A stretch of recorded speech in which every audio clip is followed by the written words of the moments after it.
Hello दोस्तों, नमस्ते, प्रणाम। स्वागत है हमारे चैनल पे आप सभी का। दोस्तों, एक प्यारा सा गीत लेकर आए हैं। बहुत ही मज़ेदार गीत है, चुटकुला नाच गीत है और बहुत ही अच्छा गीत है, चुटकुला नाच गीत है। तो आप लोग शुरू से लास्ट तक सुनिए, तभी गीत का आनंद आएगा। जैसा भी लगा तो हमें ज़रूर बताइएगा। तो जिनके जिनके पिया परदेस हैं उनके उनके लिए गीत बना है। दोस्तों, आप लोग सुनिए और ढेर सारा भर भर के प्यार दुलार दीजिए। जैसा भी लगा ज़रूर बताइए। छोटा सा है पर बहुत अच्छा है।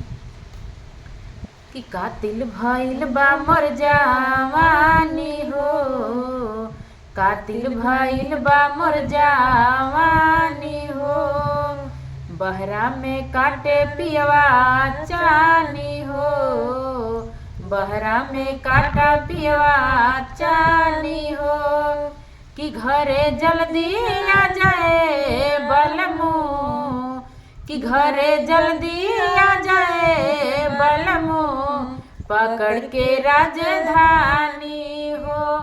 कि घरे जल्दी आ जाए बलमू, पकड़ के राजधानी हो। रौरो नाही बाटी घरे देवरो न बाटे हो, रौरो नाही बाटी घरे देवरो न बाटे हो। का कहीं दुख पिया कितना सहताटे हो, का कहीं दुख पिया कितना सहताटे हो।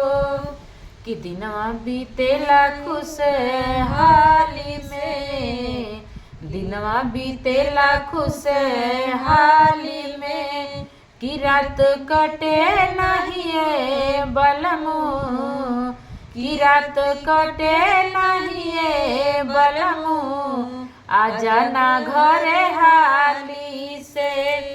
कि रात कटे नहीं बलमू, आ जाना घरे हाली।